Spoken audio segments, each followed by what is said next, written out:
Imu tem uma fruta, é um poder intrínseco, é um pacto com o diabo, ele comeu a árvore das frutas. Como Imu consegue ter tanto poder e mais, como ele consegue desencadear esse poder para 5 outros personagens para replicar um nível Yonkou? O cara tem, tipo assim, um nível absoluto e os poderes dele aparentemente conseguem elevar seus capangas a o mesmo nível absurdo. Regeneração, telepatia, teleporte, tipo, ciclos de invocação demoníaca, a capacidade de extrair isso tudo à distância e, teoricamente, dar para outra pessoa. Como Imu tem tanto poder? Essas questões são gigantes. Essas questões são eternas. Na verdade, não. Essas questões são One Piece. Isso aqui é uma resposta de palha. Você foi enganado. Porque o Glauco STR perguntou: Imu pode ficar mais forte reabsorvendo os poderes dos Gorosei? E, sinceramente, eu nunca ouvi algo que faz tanto sentido. Porque pensa comigo, se ele está dispondo esse poder, teoricamente ele pode tomar de volta. A morte de Jay Garcia Saturno provou isso, comprovou que o poder de Imu pode ser retirado. E mais, somando a ideia de cirurgia perene, isso meio que confirma que não, os Gorosei não tiveram nenhuma cirurgia perene. Talvez Imu sozinho, talvez um ritual onde Imu tenha tido essa cirurgia durante o século perdido, ou em algum momento que a Opio no Mi tivesse mostrado disponível. No entanto, assim que ele tirou esses poderes do Jay Garcia, só sobrou um esqueleto. Então, existe o argumento que o Jay Garcia foi morto, e mesmo com cirurgia perene, o Imu queria mesmo que só sobrasse os esqueletos. Beleza. Mas eu acho que a ideia que esse momento passa é muito mais consistente com o Jay Garcia passou do prazo de validade. E quem estava segurando a onda, quem era o formal da situação, era o Imu. Os poderes do Imu estavam prolongando a vida antinatural de Jay Garcia Saturno. E no momento que esses poderes se esvaíram, o Gorosei virou um esqueletinho no chão. Agora, a bola está no campo do Garlin. Só que o Garlin ainda está na expectativa de vida natural dele, né? Ele não está com 200, 300, 400 anos. Então, eu acho que se o Imu tirasse os poderes do Garlin amanhã, o Garlin não morreria, porque ele ainda está dentro da expectativa de vida dele. A não ser que o Imu quisesse, a não ser que tenha uma condição aí, um pacto com o demônio. Que aí, quando você perde os poderes, você perde a alma e também perde a vida. Com toda a ideia de que Imu tem de fato a fruta do dragão vermelho, ou talvez a fruta do Satanás, eu acho que essa maneira que a fruta dele funciona parece muito clara, muito explícita. É um pacto com o demônio. Então, quando você assina esse tipo de contrato, culturalmente, historicamente, na mídia, na teologia, enfim, não dá bom. Não assine contrato com o diabo. Mesmo que você seja o Nicolas Cage e vire o motoqueiro fantasma. Não vale a pena. Agora, eu tenho certeza que se na guerra final chegar um ponto que a coisa tá apertada, o Imu não vai pensar 2 vezes e vai sugar todo o poder dos Gorosei e virar, de fato, a criatura mais perigosa, mais poderosa do mundo de One Piece. Ou pelo menos é isso que a gente tá passando, né? Eu ainda acho que a gente não pode abdicar da ideia de que o Barba Negra vai de um jeito ou de outro dar um golpe, comandar, ou quem sabe roubar os poderes de Imu pra si.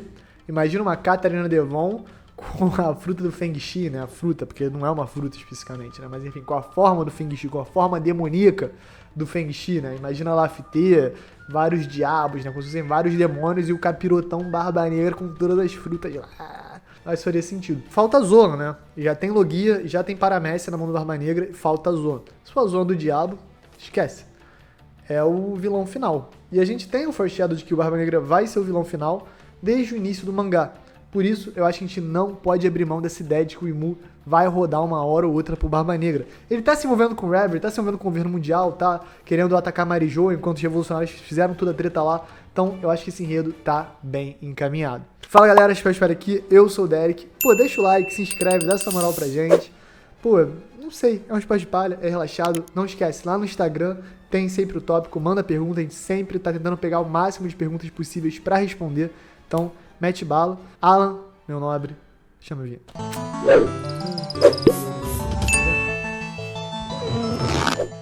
Dando sequência de número. Zunisha tem outra corda com o haki de Joy Boy? Pô, eu acho que não. Porque, primeiro, aonde que tá essa corda, né? Porque claramente tinha um lugar específico que ele conseguiu esconder ali no Emeth, que foi usado na hora certa. Mas, segundo, por que não foi usada, né? Você botaria ali, guardaria pra uma guerra final, havia o Zunisha correndo, trotando. Calma, Joy Boy, calma, Joy Boy. Pum, é com a tromba desamarrar a corda. Faz sentido? Faz se você pensar que ele também é um companheiro do Joy Boy, que deve ter tido alguma interação com ele no século perdido e pode ter sim tido alguma coisa, né? Deixado com ele. Só que acho que passou. Passou, já teve Jack, já teve Raizo. Só se for uma parada na guerra finalzita, mas mesmo assim acho sus. Acho esquisito. Pô, o Zunisha com uma corda, com o Haki do rei do Joy Boy de 1000 anos no passado, vai repetir esse plot? Não enxergo essa possibilidade. Léo Figueiredo 07. Quem enfrenta os Cavaleiros Sagrados? E o oponente final de Garden? Olha, eu acho que vão ser os Chapéus de Palha que vão enfrentar os Cavaleiros Sagrados. E o oponente final de Garden vai ser Monkey D. Dragon. Tem muita coisa na história deles pra não ser. Se não for o Dragon, só se for o Shanks, mas eu prefiro que não seja o Shanks, porque essa coisa de pai e filha é meio clichê, né? Dragon seria perfeito, porque o Dragon é o líder dos revolucionários. O Dragon possivelmente estava presente em God Valley, ou no mínimo, os seus dois cofundadores do Exército Revolucionário, Ivankov e Kuma, estavam presentes, então ele sabe intimamente do caos e da dor causada pelos Tenryubitos. E fora isso, foi em Ohara o dia que ele finalmente decidiu fundar esse exército. Então, eu acho que existe uma culminação de décadas.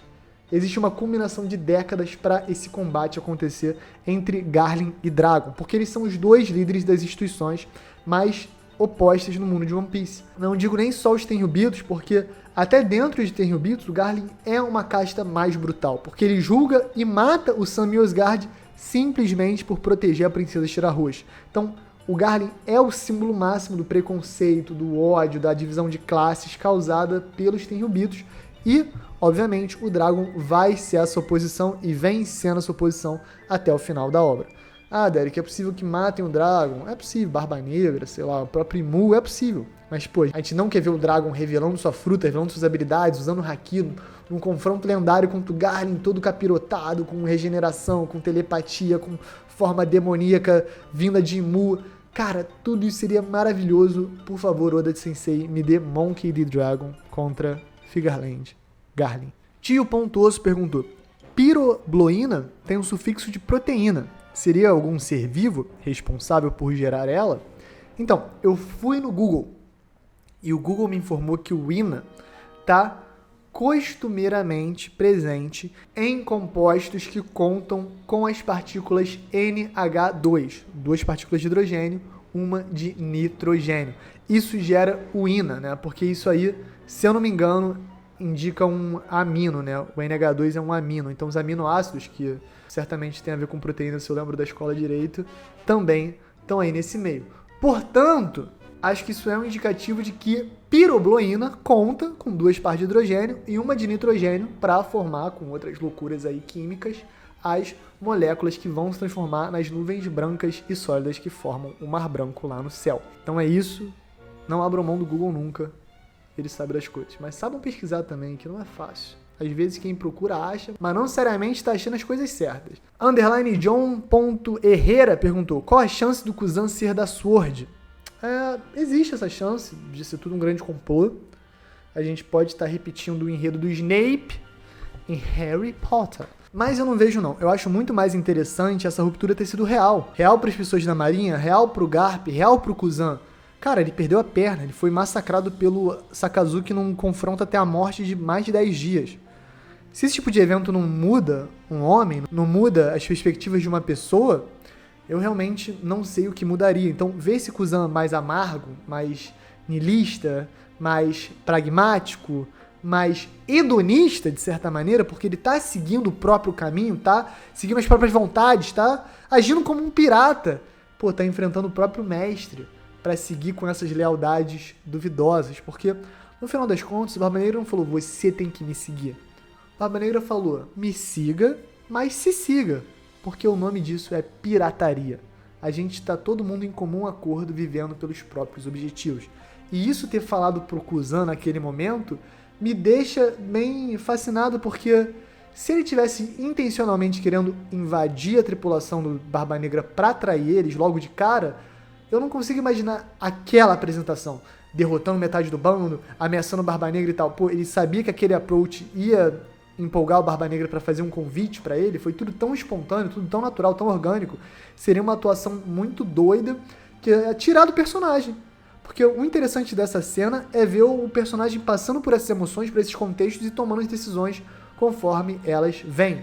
E o Kuzan quis entrar na tripulação do Barba Negra. Então, ele ser da Sword hoje me broxaria. Eu acharia fraco. Agora, eu não duvido que ele queira sim seguir um caminho do bem. O Barba Negra deu essa opção pra ele. Porque por mais que o Barba Negra seja um vilão, se você seguir a sua própria vontade e fizer o bem, teoricamente vai dar tudo certo. Então, talvez ele enxergue a Marinha como um caminho limitado para fazer o bem absoluto, que talvez ele enxergue seja derrotar o Imu, desmantelar o governo mundial, achar o One Piece, enfim. Tudo isso tá em jogo e o Vegapunk contou pro mundo inteiro. Quem achar o One Piece vai se dar bem, vai resolver o mundo, vai salvar o destino das coisas, vai mudar a vida. Pô, se o Kuzan ouviu isso e quer esse destino, pô, o Barba Negra tá perto do One Piece. E eu também tô perto. E eu não sou mais fraco que o Barba Negra. Ele pode pensar isso, eu não sou mais fraco que o Barba Negra. Eu sou o Kuzan, porra. Posso derrotar esse cara se eu quiser. Então eu tô aqui, eu vou seguir o meu caminho através desse pirata e eu vou mostrar pro mundo que o destino é meu. Esse pode ser o mindset do Kuzan, e eu espero que seja, porque seria bem bacana. Nolotog perguntou, bando do Joy Boy eram crianças, igual o bando do Sop? Se era o primeiro pirata, talvez, mas acho que não. Acho que devia ser os adultos. Eu gosto mais da ideia dos piratas Dawn, tendo Lily, tendo Joy Boy, tendo Zunisha, tendo Emeth, do que, até quem sabe Mu, do que essa ideia das crianças. Não, F criança. Fuck off, kids. G-Cutter perguntou, qual o nível de poder do Hajirudin? Cara, é tipo um executivo do Doflamingo mais forte, assim, né? Porque ele derrotou o McVice em Dressrosa, tomou um calor ali de outros personagens, mas derrotou, se quebrou todo, quebrou o braço lá no golpe da lança lendária de Elbaf, mas mesmo assim se quebrou todo pro McVice, que é forte, né? Virou 10 mil toneladas, eu acho, então tem toda essa questão da força do gigante. Mas eu não enxergo ele com nível de poder absurdo, não. No máximo, um executivo de alto nível. Então pensa no organograma da grande frota Chapéu de Palha. Luffy no topo, aí embaixo Sanji, Zoro, Jinbe, Frank, companhia. E aí você tem entre os comandantes de grande frota personagens muito poderosos. Como, por exemplo, Donsai é poderoso, o próprio Hajirudin é poderoso e tal. Mas esse é o limite dessa escala aí. O Bartolomeu, que toma a bola do Shanks, é poderoso. Então acho que ele deve ser abaixo do nível do Bartolomeu e acima do Orlumbus, ali nessa pegada aí, nível de poder ali meio de 0 a 100, Roger sendo 99, eu botaria ele ali nos 68. Rogério.matos 7. Se o Elbaf é inspirado nos vikings, será que vamos ver invasões a reinos? Pique Inglaterra? Os vikings, né, que na verdade nunca se chamaram de vikings, né, uma coisa pós que a história costuma referenciar eles por diversas fontes diferentes, eles, na verdade, entre 750 e 1100 depois de Cristo, zaralharam a Europa inteira. Tipo assim, Inglaterra, França, né, os territórios hoje em dia, né, aquela área da Galícia ali, até na Rússia eles foram. Tem evidências de emissários dos antigos reinos chineses, né, dos antigos impérios chineses da antiguidade, indo e visitando esses vikings do leste europeu, né, do oeste da Rússia atualmente, porque naquela região, que hoje em dia é a Ucrânia, eles também atacaram. Dá para imaginar uma granada que explode e soltam vários fragmentos. Os vikings são vários fragmentos na Europa que explodem em vários lugares, invadem Paris, né, é uma invasão muito famosa e tudo mais. E quando eles fazem isso, com o tempo, eles meio que são absorvidos, influenciam a cultura, mas também são influenciados pela cultura dos outros. Por isso que tantos vikings se tornaram reis cristãos, né? Os cristãos, na época, ganharam muito poder convertendo povos nórdicos que estavam vindo mais a sul para pilhar, roubar, e piratear e fazer essas paradas. Então, tudo isso pode ser referenciado em Elbaf, como eu disse em outros momentos. Eles estão na terra de Warland. Não é tudo que se chama Elbaf. Elbaf é um país dentro de Warland. Então talvez Elbaf esteja constantemente em guerra com outros países. Pô, é a terra da guerra, Warland. Então eu acho que eles vão reproduzir sim essa tradição, ou esse meio de vida viking, de sair, de pilhar, de roubar, de levar para casa. Eu acho que essa vai ser a pegada. Se quiser uma referência de cultura pop, os Greyjoy, do Game of Thrones, espelham muito a cultura viking, né? Essa ideia de pilhar, de só o que é teu, o que você rouba do outro, né? Você leva as mulheres, são suas esposas de sal. Toda essa ideia remete bastante à cultura viking e nórdica da época que existiam essas empreitadas, essas expedições, essas invasões por toda a Europa. E até pela América, Nova Escócia, Canadá, norte do Canadá e tudo mais, os caras viajaram muito. Arthur.sr. E se tiver um cavaleiro sagrado infiltrado no bando de Teach? Um impostor que nem o Kanjuro? Isso seria o Kuzan, óbvio, né? Mas eu não gosto dessa ideia porque o interessante do Kanjuro é uma construção de centenas de capítulos que, pum, deságua no impostor que tava na sua cara desde o início. Pô, aí, Marco, Henrique, meu amigo Marco, The One Piece Theory, você é um gênio. Eu já te falei que você é um gênio. Ele é um gênio. Então, justamente por isso que é interessante. A gente tem tantas evidências, assim, de um possível traidor do Barba Negra?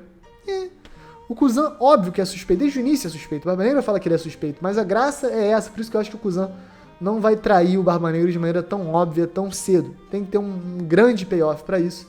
De imaginar um outro traidor, né, uma Catarina Devon, um Lafite e tal, tem que construir mais esse personagem. Ele tem que participar mais das coisas pra ser mais interessante essa revelação. Senão você vai falar, traiu, pô, caramba. Entendeu? Tipo, da maneira bombástico, mas a graça de One Piece é um embasamento que o Oda traz pra tudo. Tudo é muito bem mostrado, muito didático, muito completo, muito contextualmente sonoro. Isso é One Piece, é isso que a gente quer. Gui Underline Tomás 1234. No arco de Elbaf, cada chapéu de palha treinará em cada reino da mitologia nórdica? Tipo um arco de treino? Eu trouxe essa ideia há algumas semanas atrás. É possível sim. Eu vejo com bons olhos e Elbaf vai ser longo. Dá pra saber que vai ser longo porque essa introdução do Road, esse mini arco do Lego e tal, cara, é muita vibe de arco longo, vai demorar, vai ser mais lento esse início, mas a gente tem que aproveitar, o One Piece tá acabando. Talvez seja o último início lento de arco que a gente vai ter. Então acho que justamente por isso faz sentido que seja um arco de treinamento, mas não deve ser aquela coisa, tipo, cada um treinando um pouquinho e tal. Os chapéus de palha vão separar. Talvez a gente tenha a noção de pra onde cada um foi, mas não exatamente o que eles estão fazendo. E aí, com o tempo, a gente vai experienciando isso. Enquanto, quem sabe, o Luffy não tá vendo uma aventura solo ou tá acontecendo alguma outra coisa na própria terra de Elbaf. Então, galera, esse foi o vídeo. Deixa o like, se inscreve. Quer mandar pergunta? Lá no Instagram tem sempre o tópico de respostas. Pode mandar. E fora isso, galera. É isso. Um beijo, um queijo. Deixa o like, se inscreve, comenta aí, dá uma engajada. Teve alguma polêmica? Você discordou de uma coisa? Falei alguma merda? Me xinga aqui embaixo. Pode xingar, tá tudo bem. Minha pele está grossa. De tanto xingamento. Então, é isso. Um beijo, um queijo. Valeu.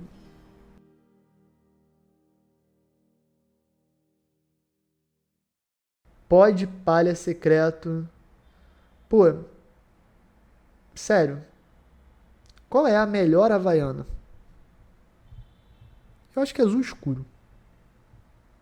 Quando eu era criança eu tinha uma Havaiana que brilhava no escuro. Nossa, ficava maluco. Ficava maluco com essa Havaiana que brilhava no escuro. Entrava nos quartos escuros pra ver minha Havaiana brilhando no escuro. E era incrível. E eu jogava bola. E aí todo mundo apagava a luz da quadra. Caralho, apagou a luz da quadra. E eu só como? Relaxado. Por quê? Porque minha sandália brilhava no escuro.